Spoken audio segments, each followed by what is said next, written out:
আজকে পশ্চিমবঙ্গের চিত্রটা দেখছেন তো, তার ছেলে চোর, তার স্ত্রী চোর, তার মেয়ে চোর, সবাই চোর। তার বাড়ির মালিক কি দায়ী নয়? ভোটের দুদিন আগে মুর্শিদাবাদে যে দাঙ্গাটা করিয়েছিলেন তার হোতা ছিলেন উনি। দিল্লি থেকে নির্দেশ আসে, বলে বিজেপিকে ভোট দেওয়ার জন্য বলো। 2 ঘন্টার মধ্যে তোমাদেরকে যদি ভাগীরথীর গঙ্গায় না ফেলতে পারি, রাজনীতি থেকে সরে যাবো, শক্তিপুর এলাকায় বসবাস করা বন্ধ করে দেবো। হুমায়ুন কবির এমন বক্তব্য রেখেছেন। এর বিরুদ্ধে কিন্তু মাননীয় একটা কথাও বলেননি। কিন্তু এই কিছুদিন আগে জলপাইগুড়ির ধূপগুড়িতে 4টি মন্দিরে হামলা হয়েছে। তার বিরুদ্ধে কি কোনো দৃষ্টান্তমূলক শাস্তির ব্যবস্থা করেছেন মুখ্যমন্ত্রী?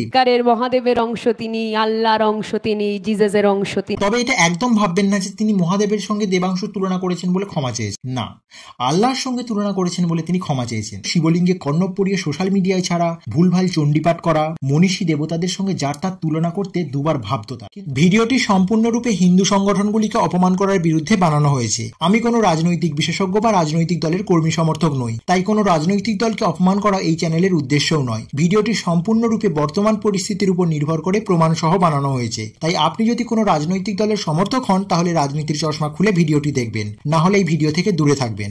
নমস্কার বন্ধুরা, সনাতন হিস্ট্রি ইউটিউব চ্যানেলের নতুন একটি ভিডিওতে আপনাকে অনেক স্বাগত।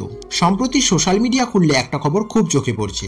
আমাদের রাজ্যের মুখ্যমন্ত্রী মমতা ব্যানার্জি ভারতীয় সেবাশ্রম সংঘের সন্ন্যাসী কার্তিক মহারাজকে মাধ্যম করে ইস্কন, রামকৃষ্ণ মিশন ও ভারতীয় সেবাশ্রম এই 3টি আধ্যাত্মিক প্রতিষ্ঠানকে অপমান করেছেন। কিন্তু ভোটের সময় কেন মুখ্যমন্ত্রী হঠাৎ এমন অভিযোগ করলেন কার্তিক মহারাজের বিরুদ্ধে? আর কার্তিক মহারাজের কোন বক্তব্যের পরিপ্রেক্ষিতেই মুখ্যমন্ত্রী এমন বক্তব্য দিলেন যার ফলে সমগ্র হিন্দু সমাজ আজ অপমানিত হলো? নাকি এটি এক বিশেষ সম্প্রদায়কে খুশি করতে এবং সেই সম্প্রদায়ের ভোট নিজের দিকে টানতে হিন্দু সন্ন্যাসীদের এমনভাবে অপমান করলেন?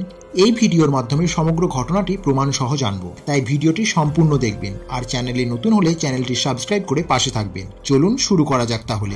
মুখ্যমন্ত্রী মমতা ব্যানার্জি ভোটের প্রচারে গিয়ে কোনো এক সভা থেকে কার্তিক মহারাজ সম্পর্কে অভিযোগ করেছেন যে তিনি নাকি তৃণমূল কংগ্রেসের এজেন্ট বসতে দেবেন না, তাই তিনি সাধু নন, তিনি নাকি পলিটিক্স করে দেশটার সর্বনাশ করছেন। মুখ্যমন্ত্রী এও বলেছেন এই 3 সংঘ অর্থাৎ রামকৃষ্ণ মিশন, ইস্কন ও ভারতীয় সেবাশ্রম নাকি সাধারণ মানুষদের বিজেপিকে ভোট দিতে উদ্বুদ্ধ করছে। আমি বলছি না, মুখ্যমন্ত্রী বলেছেন। ভিডিওতে দেখে নিন তাহলে। এই যে বহরমপুরের একজন মহারাজ আছেন, আমি শুনেছি অনেক দিন ধরে, কার্তিক মহারাজ। ভারত সেবা সংঘকে আমি খুব শ্রদ্ধা করতাম। আমার শ্রদ্ধার্ঘের একটা তালিকায় তারা অনেক দিন ধরে আছে। কিন্তু যে লোকটা বলে আমি তৃণমূল কংগ্রেসকে এজেন্ট বসতে দেবো না, সে লোকটাকে আমি সাধু বলে মনে করি না। তার কারণ তিনি ডাইরেক্ট পলিটিক্স করে দেশটা সর্বনাশ করছেন। আসানসোলে একটা রামকৃষ্ণ মিশন আছে। আমি রামকৃষ্ণ মিশনকে কি হেল্প করিনি? সিপিএম যখন খাবার বন্ধ করে দিয়েছিল, আপনাদের অস্তিত্ব নিয়ে, স্বাধিকার নিয়ে, তখন কিন্তু আমি পুরো সমর্থন দিয়েছিলাম। মা বোনেরা আসতো, তারা তরকারি কেটে দিত, আর সিপিএম কিন্তু আপনাদের কাজ পর্যন্ত করতে দিত না। ইস্কনও মনে রাখবেন, 700 একর জমি দিয়েছি ইস্কন শহর করবার জন্য নদিয়াতে। ইস্কনেরও একটা মন্দির আছে, ইস্কনেরও একটা মিশন আছে, একটা দুটো তো থাকবেই।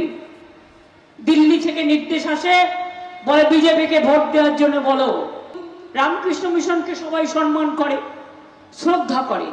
ওদের কাছে একটা হোয়াটসঅ্যাপ আছে গ্রুপ, ওদের যারা মেম্বার হয় তাদের নাম যারা দীক্ষা নেয়, তাদেরকে আমি ভালোবাসতে পারি, আমি দীক্ষা নিতে পারি, কিন্তু রামকৃষ্ণ মিশন ভোট দেয় না কোনোদিনও, এটা আমি জানি। তাই আমি অন্যকে কেন ভোট দিতে বলবো? এমন বক্তব্যের পর সকলে মুখ্যমন্ত্রীর বক্তব্যের নিন্দা জানায়। এরপর কিন্তু মুখ্যমন্ত্রী অনুতপ্ত তো হনইনি, উপরন্তু অন্য এক সভা থেকে কার্তিক মহারাজকে মুর্শিদাবাদে ভোটের 2 দিন আগে যে দাঙ্গা হয়েছিল সেই দাঙ্গার হোতা বলে আখ্যায়িত করেছেন। ভিডিওতে দেখে নিন। একটি লোকের নাম করে বলেছিলাম, তার নাম কার্তিক মহারাজ। তিনি আমাদের এজেন্ট বসতে দেয়নি। তৃণমূল কংগ্রেসের ভোটের 2 দিন আগে মুর্শিদাবাদে যে দাঙ্গাটা করিয়েছিলেন তার হোতা ছিলেন উনি। এবার এটা শুনুন।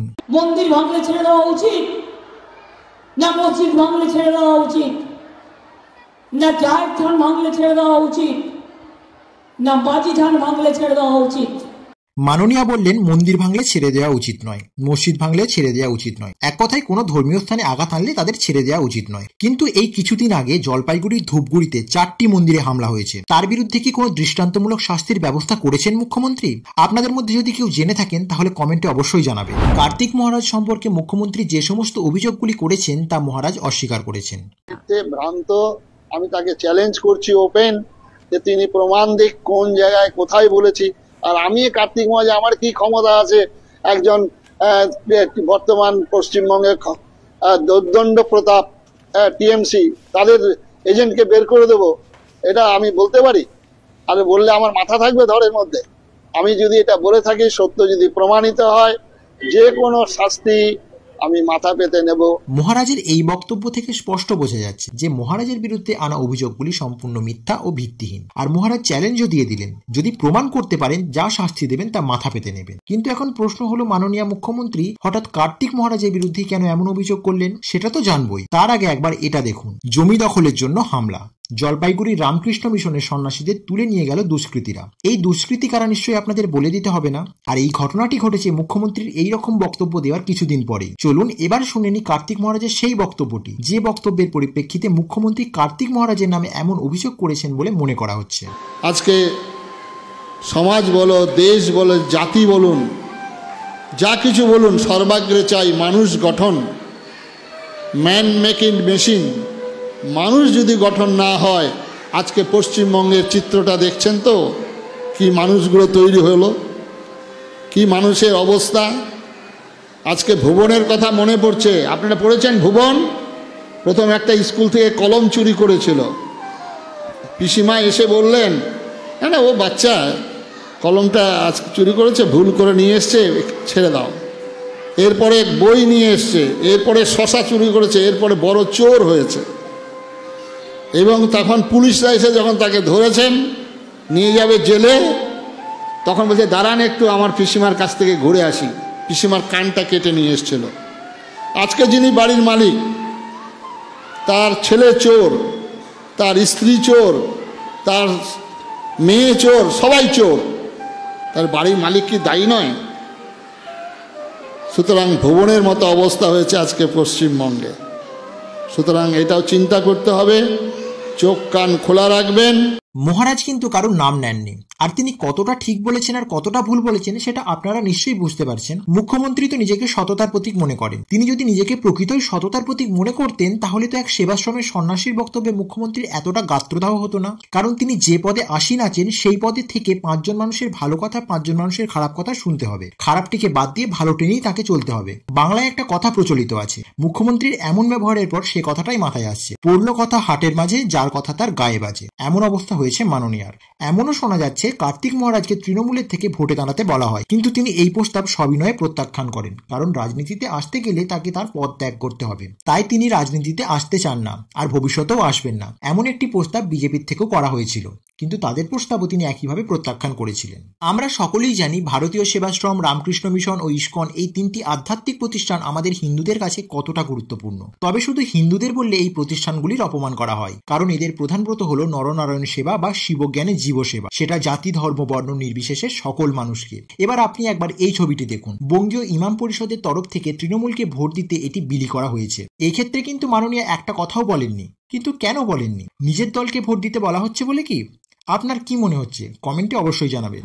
মাননীয়ার বক্তব্য অনুযায়ী কিছুক্ষণের জন্য ধরে নিচ্ছি কার্তিক মহারাজ যা বলেছেন তা ভুল, তাই মাননীয়া তার বিরুদ্ধে অভিযোগ করেছেন। তাহলে তো মাননীয়ার নিজের দলের এক কর্মী সমর্থকের কথার বিরুদ্ধেও প্রতিবাদ করা উচিত ছিল, নাকি কার্তিক মহারাজ যা বলেছেন সব ভুল আর ইনি যা বলেছেন সব ঠিক? আচ্ছা, আগে ভিডিওটি দেখে নিন। 2 ঘন্টার মধ্যে তোমাদেরকে যদি ভাগীরথীর গঙ্গায় না ফেলতে পারি, রাজনীতি থেকে সরে যাবো, শক্তিপুর এলাকায় বসবাস করা বন্ধ করে দেবো। এটা তোমরা হাতির পাত পা দেখেছো। কিন্তু যদি ভেবে থাকো যে 30% লোক মুর্শিদাবাদ জেলায় আর আমরা 70%, এখানে কামনগরে তোমরা বেশি আছো বলে কাজীপাড়ার মসজিদ ভাঙবে আর বাকি এলাকার মুসলমান ভাইরা হাত গুটিয়ে বসে থাকবে, এটা কোনোদিন। মুর্শিদাবাদের এক সভা থেকে হুমায়ুন কবির এমন বক্তব্য রেখেছেন। এর বিরুদ্ধে কিন্তু মাননীয়া একটা কথাও বলেননি। কিন্তু কেন বলেননি বলুন তো? ব্রিটিশ শাসকেরা ভারতীয়দের উপর যেমনভাবে স্বৈরাচারী শাসন চালাতো, এই সরকারও না থাক। এসব কথা না বলাই ভালো, না হলে তো রামভক্ত, বিজেপির দালাল, সাম্প্রদায়িক তকমা, এমনকি জেল পর্যন্ত হয়ে যেতে পারে। আমি জানি আপনারা যা বোঝার বুঝে গেছেন। এত কিছুর পরও আশ্চর্যের বিষয় হলো, আমি যখন ভিডিওটি বানাচ্ছি সেই সময় পর্যন্ত কলকাতার রাজপথে সন্ন্যাসীদের প্রতিবাদ আর সোশ্যাল মিডিয়ায় সামান্য কিছু প্রতিবাদ ছাড়া সাধারণ হিন্দুদের সেই রকম ভাবে প্রতিবাদ দেখতেই পাচ্ছি না। কিন্তু কেন? চলুন আপনাদের এর একটি বিপরীত চিত্র দেখাই। দেবাংশু দেবের অংশ তিনি, সত্যিকারের রামের অংশ তিনি, সত্যিকারের মহাদেবের অংশ তিনি, আল্লাহর অংশ তিনি, জিজাসের অংশ তিনি। বেছে নিলে দেবের অংশকে বেছে নেব। কথাগুলি বললেন রাজন্না হালদার। অবশ্যই তিনি একজন তৃণমূলের কর্মী সমর্থক। এই কথা বলার 3 দিন পর রাজন্না হালদার ভিডিওটি ডিলিট করে ক্ষমা চাইতে বাধ্য হন। তবে এটা একদম ভাববেন না যে তিনি মহাদেবের সঙ্গে দেবাংশুর তুলনা করেছেন বলে ক্ষমা চেয়েছেন। না, আল্লাহর সঙ্গে তুলনা করেছেন বলে তিনি ক্ষমা চেয়েছেন। সরি, ভুল বললাম, ক্ষমা চাইতে বাধ্য হয়েছেন। এটা কি বলে ওদের ধর্মের একতা। আর আমাদের হিন্দুদের মধ্যে যদি এইরকম একতা থাকতো, তাহলে কেউ শিবলিঙ্গে কর্ণব পরিয়ে সোশ্যাল মিডিয়ায় ছাড়া ভুলভাল চণ্ডীপাঠ করা, মনীষী দেবতাদের সঙ্গে যার তার তুলনা করতে দুবার ভাবতো তা। কিন্তু আমরা হিন্দুরা তো সহনশীল জাতি, আর এই সহনশীলতার জন্যই আমাদের অস্তিত্ব একদিন সংকটে পড়বে। তাই সময় থাকতে সকলে প্রতিবাদে গর্জে উঠুন। হিন্দুদের অপমান আর নয়। আমি তো ভিডিওর মাধ্যমে নিজের মতো প্রতিবাদ জানালাম, আপনিও নিজের মতো প্রতিবাদ করুন। আর যদি আপনি নিজে প্রতিবাদ করতে না পারেন, তাহলে ভিডিওটি শেয়ার করে প্রতিবাদ জানান।